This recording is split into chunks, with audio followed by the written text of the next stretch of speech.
Yes, sir. We're officially back at it. This is Boog Nice coming at you with a quickie overview of the Mezco Toyz 112 Collective Deathstroke figure. Let's do it. This ain't for no scalper. You a scalper? Then fuck out shit. This one's for them real collectors. That's army building and posing figures. Marvel Legends, imports, mini matey, I'm fucking with them. Hype beast, we know about you. Stay buying figs, don't know about it. Alright, so shout out to my man Brian McManus and also my man Danny LeBlanc, who I guess we did like a three-man weave right here. Teamwork is a dream work. I said that on Instagram, but I was able to acquire this piece, although I did not pre-order it, and it was kind of a last-minute thing. But I wanted to check it out. I just want to put up a video and kind of talk about this figure a little bit. What you see right here is the Deathstroke unmasked head on the Punisher body. I was talking to my man Rick. If you tune into the A.C.B.A podcast, Rick was telling me that the tailoring for the undergarments underneath the armor of the Deathstroke figure is pretty much the same as the Punisher. So I said, you know what, let me see if I can get the Deathstroke head on the Punisher body for a kind of relaxed look, and then I'll get him kind of, I guess, getting dressed here and go over the accessories and everything with the figure. Now, the figure is a very nice looking figure, but I do have gripes as far as the articulation and not even really the articulation, because the articulation is there. It is pretty much the same buck as the Punisher, if I'm not mistaken, but how the armor is on the figure, it's very weird and hard to move. You're not going to really get a great range of motion on the figure, but you're looking at his accessories. So you only get 6 hands. You get 2 fists, you get 2 open hands that can hold a sword. You can see that right hand holding a sword right now. You get another one of those for the left. You see that left hand that's holding the sword sheath, which is sort of semi-open. And then you get a right hand trigger finger, and that's pretty much it. You get the sword, the sheath, which you see, the unmasked head, which I'll show closer shortly. You get the assault rifle, which you can see on the table, and the pistol, which you can see on the table. The clip can be removed from the pistol, but it doesn't look like the clip can be removed from the assault rifle. Let me double check.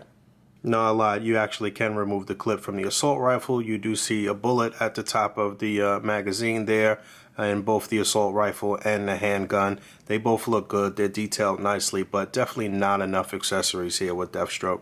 And you know what? That semi-open hand that I was saying that he had on the left arm right now can actually double as a trigger finger. The trigger finger is singled out from the hand, so you can kind of alternate, but I don't really like the way the positioning is on this other hand, but you can alternate. He definitely is better with the right hand trigger finger. This left one is a little awkward. Maybe it's more so for holding a sword.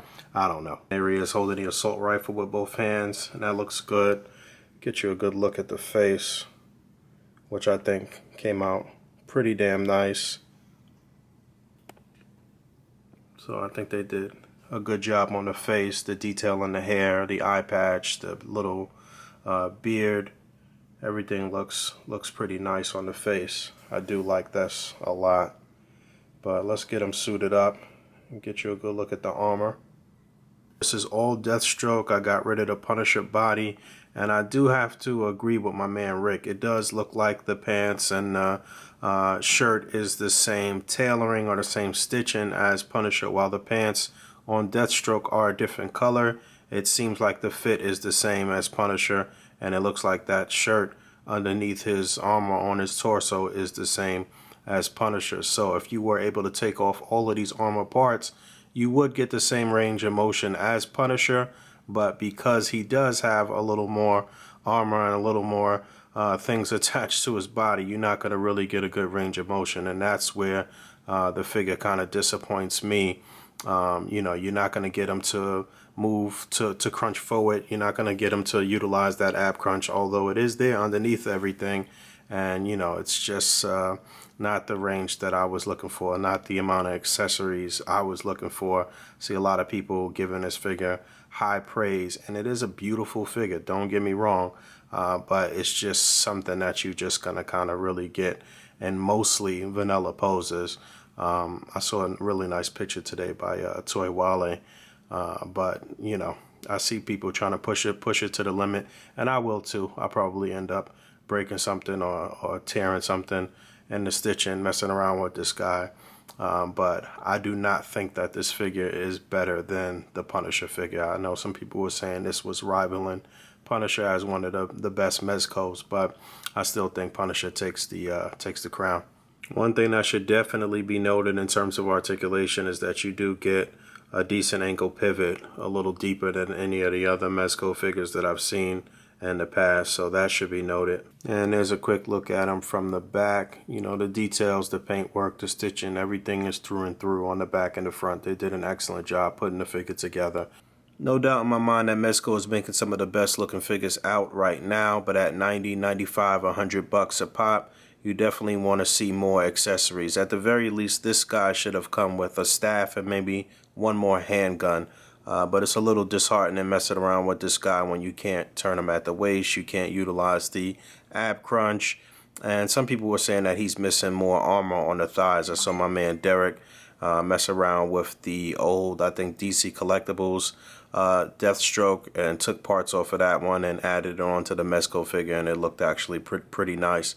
But, you know, if you're one of those collectors that's not really into A.C.B.A. or toy photography, you're not trying to really do anything too dynamic, and you're just going to kind of vanilla pose them and put them in a case, it's a beautifully crafted piece. My phone's going nuts. I can't, you know, do anything without the phone going nuts. But, yeah, I'm about to get out of here. Just a friendly reminder that the 2018 A.C.B.A. calendar is still on sale. It's not on sale. It was on sale for $12, but now it went back up to the regular price of $15. So if you snoozed on that, that's unfortunate. But please come out and support. We are donating proceeds from the sales of the calendar to the American Diabetes Association. So the link for that will be in the description. I think I talked about this on the podcast. I'm all set for Toy Fair next month, so stay tuned for a bunch of footage and information coming out from Toy Fair. We got a special guest on the podcast this coming Sunday, so stay tuned for that. And as always, rate, comment, and subscribe. And until next time, peace.